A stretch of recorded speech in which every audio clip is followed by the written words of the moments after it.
Walter's olive drab jacket hung loose on his frame, the kind of military surplus coat you'd find in a thrift store. Its patches faded but still legible. U.S. Army 10 Honest Airborne. A small pin, a silver parachute with wings, glinted faintly on the collar. His boots, polished but scuffed at the toes, rested on the rung of the stool. At 87, his face was a map of lines, each one etched by years of sun, wind, and choices no one in Millwood could imagine. He sipped his coffee, black and lukewarm, and stared at the laminated menu he didn't need to read. He'd been coming to Millie's Diner every Sunday for a decade, always at 7 a.m., always alone. The diner's owner, Carl Dutton, stood behind the counter, wiping it down with a rag that smelled faintly of bleach. Carl was a broad man, his apron stained with grease, his temper as short as the fuse on a firecracker. He'd inherited the diner from his father and ran it with a mix of pride and resentment, as if the place were both his kingdom and his cage. His eyes flicked toward Walter, narrowing slightly. To Carl, Walter was just another old-timer taking up space, nursing a $2 coffee for too long. He didn't see the pin, the jacket, or the way Walter's fingers traced the edge of a folded letter in his pocket. A letter he'd carried since Vietnam, its ink smudged, but its words still sharp in his mind. "Hey, old man," Carl called, his voice cutting through the diner's hum. "You gonna order something or just sit there all day?" Walter looked up, his gray eyes calm but unyielding. "Just the coffee, Carl," he said, his voice low, steady, like gravel underfoot. "Same as always." Carl snorted, tossing the rag onto the counter. "Yeah, well, this ain't a charity. You want to sit? You order food. Paying customers only."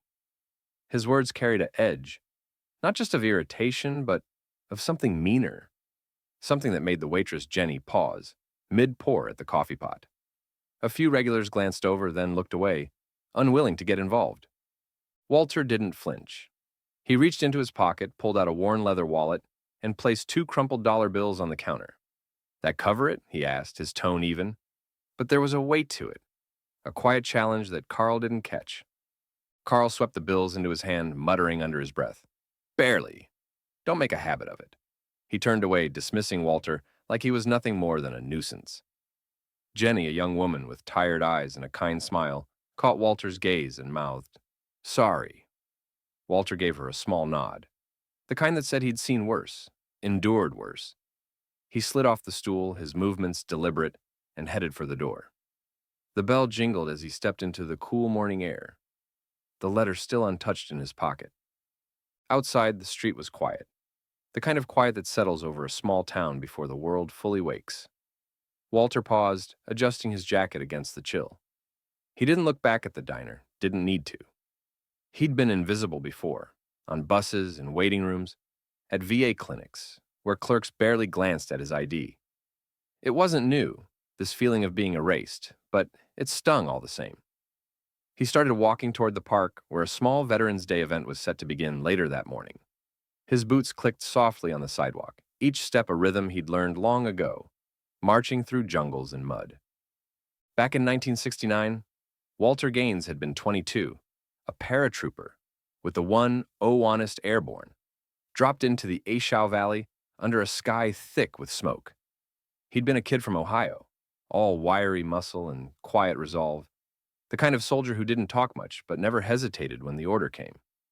The letter in his pocket was from his platoon leader, Captain Ellis, written after a night ambush that left half their unit gone. "You held the line, Gaines," it read. "You carried us through. Don't ever forget what you're made of." Walter hadn't read it in years, but he didn't need to. The words were part of him, like the shrapnel scar on his shoulder, the way his hands still steadied at the sound of a helicopter. He'd come home in 71, not to parades, but to silence. Millwood hadn't changed much since then. Just a few more chain stores, a few less factories. He'd worked as a mechanic, raised a daughter who now lived in Chicago, and buried his wife, Clara, 6 years ago. The diner was one of the few places he still went, not for the coffee, but for the routine, the tether to a world that kept spinning without him. He didn't expect recognition, didn't ask for it. But being told to leave, like he was less than the space he occupied, that cut deeper than he'd admit. At the park, a small stage was set up near the town's war memorial. a granite slab etched with names from World War II, Korea, Vietnam, and beyond.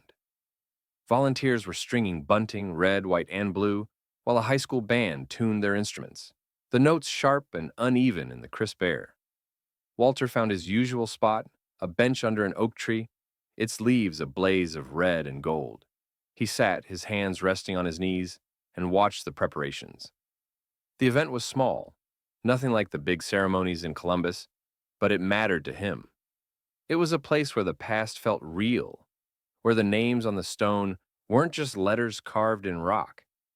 He didn't notice the man watching him from across the park. Colonel Marcus Tate, retired, stood near the stage, his posture straight despite his 60 years. He wore a civilian coat, but his bearing screamed military. Sharp eyes, squared shoulders, a man who'd led soldiers and never forgot how. Tate was in town to speak at the Veterans Day event, invited by the local VFW to share stories from his time in Desert Storm in Iraq. He'd been scanning the crowd, looking for faces that carried the same weight he'd seen in his own mirror. Walter's face was one of them. Tate noticed the jacket first, the 101st patch catching his eye. Then, the pin. The way Walter sat, not slouched, but grounded, like a man who'd carried more than his own weight. Tate's gaze lingered, taking in the details. The polished boots, the careful way Walter's hands rested, the faint tremor in his fingers. He'd seen men like Walter before, veterans who slipped through the cracks, their stories buried under years of silence. Something about Walter tugged at him, a sense of unfinished business. Back at the diner, Carl was still grumbling, scrubbing the counter harder than necessary. Jenny approached him, her voice low. "You didn't have to do that, Carl. He's a regular. He's not hurting anyone." Carl waved her off. "He's taking up space, Jenny. I got bills to pay. You think I can run this place on coffee refills?" "He's a veteran," she said, her tone sharper now. "You ever notice his jacket? He's not just some guy." Carl rolled his eyes. "Veteran, huh? Probably just some old guy who likes the look. You see how many of them claim they served? Half the time, it's stories." Jenny's jaw tightened, but she didn't push further. She'd seen Walter's VA card once, when he'd dropped his wallet. She'd seen the way he carried himself, the way he never complained, even when Carl was at his worst. She turned back to the coffee pot, her mind working. She didn't know Walter's story, but she knew Carl was wrong. At the park, the event was starting. The mayor, a wiry man with a politician's smile, took the stage, thanking everyone for coming. The band played a shaky rendition of Sweet Caroline, and a few kids ran through the grass, oblivious to the speeches. Walter listened, his eyes on the memorial. He didn't clap or cheer, just sat, his thoughts drifting to nights in the jungle, to the weight of a rifle, to the faces of men who never came home. Colonel Tate was next to speak. He stepped to the podium, his voice steady, carrying the kind of authority that made people listen. He spoke of service, of sacrifice, of the men and women who didn't ask for glory, but gave it anyway. His eyes kept finding Walter, sitting alone on the bench. Midway through his speech, he paused, his gaze locking on the old man. "Folks," Tate said, his voice softening, "we talk a lot about heroes today. But sometimes the real heroes are the ones who don't say a word. They're sitting right here, among us, carrying stories we'll never know unless we ask." He stepped down from the stage, ignoring the murmurs from the crowd. He walked straight to Walter's bench, his polished shoes crunching on the fallen leaves. Walter looked up, surprised, as Tate stopped in front of him. "Sir," Tate said, his voice clear, deliberate, "may I ask your name?"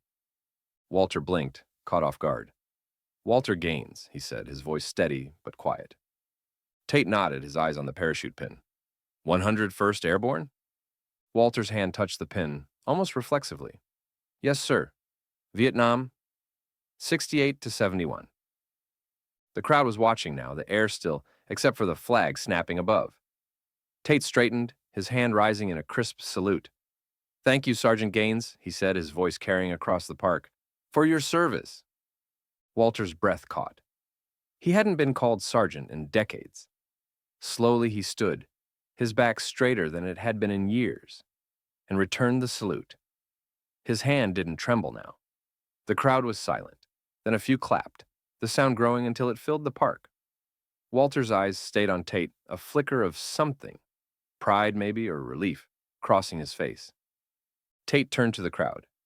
"This man," he said, gesturing to Walter, "is why we're here today. Not just to remember, but to honor. To see the people who've been standing right in front of us." The mayor, sensing the moment, hurried over, his smile less polished now, more genuine. "Mr. Gaines," he said, "would you join us on stage? We'd be honored." Walter hesitated, his hand brushing the letter in his pocket. He hadn't spoken about Vietnam in years, hadn't wanted to, but something in Tate's salute, in the crowd's applause, stirred him. He nodded, following Tate to the stage, his steps slow but sure. Back at the diner, Jenny was clearing Walter's spot when she overheard two regulars talking about the event. "Heard some old guy got called up on stage," one said. "Vietnam vet," they said. "Colonel saluted him right there." Jenny froze, her rag still in hand. She knew it was Walter. She didn't know how she knew, but she did. She glanced at Carl, who was flipping burgers, oblivious. "Carl," she said, her voice firm, "you need to hear this." Carl grunted, not looking up. "Hear what?" "Walter. The guy you kicked out. He's a hero. They're honoring him at the park right now." Carl's spatula paused, but his face stayed hard. "Good for him. Doesn't change my rules." Jenny shook her head, grabbing her coat. "I'm taking my break," she said, heading for the door. She wasn't going to miss this. At the park, Walter stood on the stage, the letter now in his hand. The crowd was quiet, waiting. He cleared his throat, his voice rough but steady. "I don't talk much about the war," he began. "Didn't think anyone wanted to hear it, but this—" He held up the letter, its edges worn thin. "This is from my captain. Told me I did my job. That's all I ever wanted." He read a few lines, his voice catching only once. The crowd listened, some wiping their eyes. Tate stood beside him, his hand on Walter's shoulder. When Walter finished, the applause was softer this time, but deeper, like a current running through the park. The autumn sun climbed higher over Millwood, Ohio, casting long shadows across the park, where the Veterans Day ceremony continued. The air was sharp with the scent of fallen leaves and the faint smoke of a distant bonfire.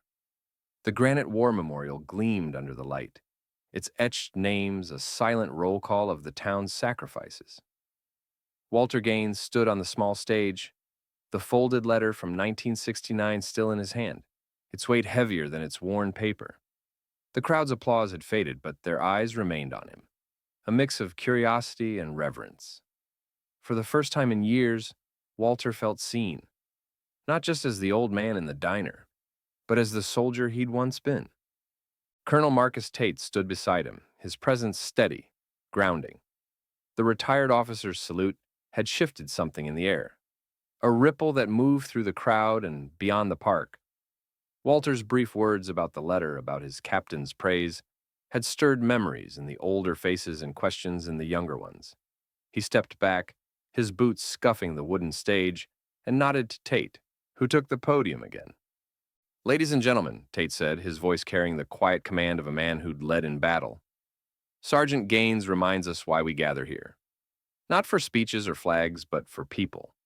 For the stories they carry, often in silence. Let's not let those stories stay silent." He paused, his eyes sweeping the crowd. "If you know a veteran, if you see them in your daily life, at a diner, a store, a street corner, take a moment. Ask their name, hear their story. That's how we keep their service alive." The crowd murmured, some nodding, others shifting uncomfortably, as if reminded of their own oversights. Jenny, the waitress from Millie's diner, stood near the back, her coat pulled tight against the chill. She'd slipped out mid-shift, drawn by the news of Walter's moment on stage. Her heart ached with a mix of pride and guilt. Pride for Walter, guilt for not speaking up sooner when Carl had dismissed him.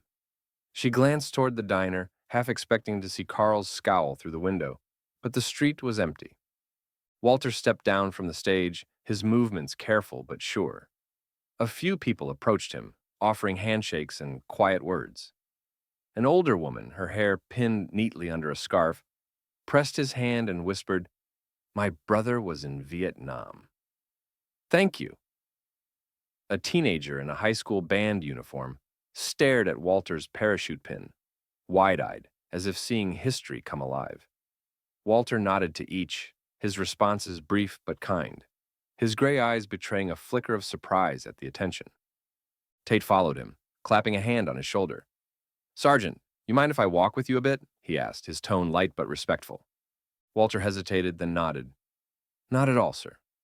They moved toward the oak tree where Walter had sat earlier, its branches rustling softly. Tate gestured to the bench. Mind if we sit? I'd like to hear more about that letter, if you're willing. Walter eased onto the bench, the letter still in his hand.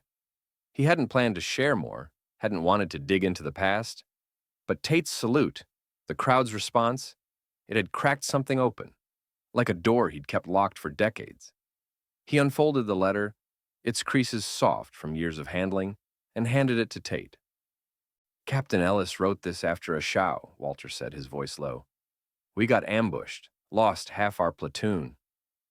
I was just a kid, barely 22. Did what I had to, got the wounded to a clearing, held the line till choppers came. Captain said I saved lives. I don't know about that. Just did my job. Tate read the letter silently, his jaw tightening as he absorbed the words. You did more than your job, Sergeant. This says you carried 3 men to safety under fire. That's not just duty. That's courage. Walter shrugged, his eyes on the memorial. Didn't feel like courage. Felt like surviving. Tate handed the letter back, his gaze steady. That's what courage is. Doing what's needed, even when it's hell. You carried that letter all these years. Why? Walter's fingers traced the paper's edge. Reminds me who I was. Before all this, he gestured vaguely, taking in the park, the town, the years. Before I got old, invisible. Tate leaned forward, elbows on his knees. You're not invisible, Walter. Not today. And not to me. Across town at Millie's Diner, the lunch rush was starting. The bell jingled as customers filed in, their chatter filling the air with complaints about the cold and orders for burgers and fries. Carl worked the grill, his movements sharp, efficient, but his mood sour. Jenny's absence hadn't gone unnoticed, and he muttered under his breath about slacking off. The 2 regulars at the counter, both retirees who'd known Carl's father, were still talking about the park. Heard the old guy was a paratrooper, one said, stirring his coffee. Vietnam. Got some kind of commendation, they said.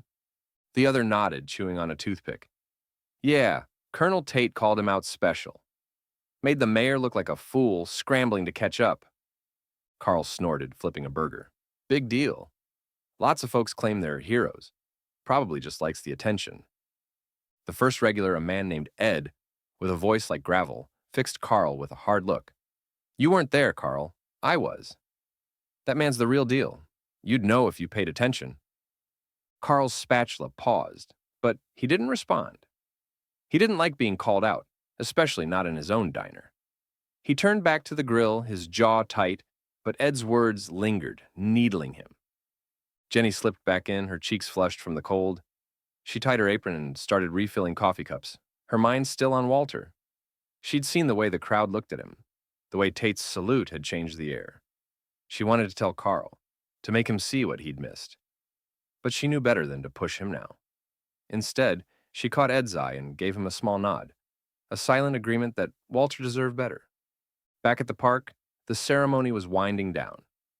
The mayor announced a moment of silence for fallen veterans, and the crowd bowed their heads. The flag snapped the only sound. Walter stood with Tate, his hands clasped behind his back, his thoughts drifting to 1969. He saw the jungle again, the flash of muzzle fire, the weight of a wounded man across his shoulders.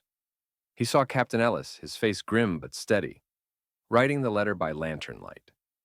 The memory was sharp, vivid, but it didn't hurt like it used to. Not today. When the silence ended, a young woman approached, her camera slung around her neck. She was a reporter from the local paper, her notebook already filled with quotes from the mayor and Tate. Mr. Gaines, she said, her voice hesitant but earnest. I'm Sarah from the Millwood Gazette. Could I talk to you for a story? About your service? Walter blinked, caught off guard. Not much to tell, he said, his voice gruff but not unkind. I just did my job. Sarah smiled, undeterred. That's what makes it worth telling. People need to hear it. Tate nudged him gently. Go on, Sergeant. Let her tell it. It's not just your story, it's theirs, too. He nodded toward the crowd, some still lingering, watching. Walter relented, sitting with Sarah under the oak tree. He spoke haltingly at first, about basic training, the 101st, the night in Ashau. He didn't glorify it, didn't embellish. He talked about the men he'd lost, the ones he'd saved, the letter that kept him grounded. Sarah scribbled furiously, her questions gentle but probing, drawing out details Walter hadn't thought of in years. The smell of wet earth after a monsoon, the sound of a Huey's blades, the weight of a promise to bring his men home. As they talked, a small group gathered nearby, listening. A boy, maybe 10, clutched a model airplane, his eyes wide. An older man, a Korean war vet by his cap, nodded slowly as if recognizing his own past in Walter's words. Jenny, who'd stayed after the ceremony, stood at the edge, her hands in her pockets, her heart swelling with something she couldn't name. The next morning, the Millwood Gazette ran Sarah's story on the front page, A Quiet Hero Among Us. It detailed Walter's service, the letter, the moment Tate saluted him. The photo showed Walter on stage, his face lined but proud, the letter in his hand. Copies of the paper sold out by noon, and the diner was buzzing with talk. Regulars who'd barely noticed Walter before now spoke his name with respect, passing the paper around like a relic. Jenny brought a copy to work, sliding it onto the counter in front of Carl. Read it, she said, her voice firm. You owe him that much. Carl glanced at the headline, his expression unreadable. He didn't say anything, but he took the paper and read it, his eyes lingering on the photo. For the first time, he noticed the 101st patch, the parachute pin, the details he'd ignored for years. He set the paper down, his hands restless, and went back to the grill. But something had shifted, a crack in his usual certainty. That afternoon, Walter came to the diner, same as always. The bell jingled and the room went quiet, every eye on him. He froze, surprised, then made his way to his usual stool. Jenny was there in an instant, her smile bright. Coffee, Walter? She asked, already pouring. He nodded, his voice soft. Thanks, Jenny. Before she could step away, Carl emerged from the kitchen, the newspaper in his hand. He cleared his throat, his face flushed. Mr. Gaines, he said, the words awkward but deliberate. I didn't know. About you, about what you did. He gestured to the paper. I was wrong kicking you out like that. Your coffee's on the house. Always. The diner was silent, the weight of Carl's words hanging in the air. Walter looked at him, his gray eyes steady. Appreciate it, Carl, he said, his tone even, no trace of gloating. Just the coffee's fine. Carl nodded, his shoulders slumping slightly, as if relieved. He turned back to the kitchen, but not before setting a fresh muffin in front of Walter. A small gesture, but one that didn't go unnoticed. Jenny caught Walter's eye and smiled, a silent victory. Over the next weeks, Millwood changed in small but lasting ways.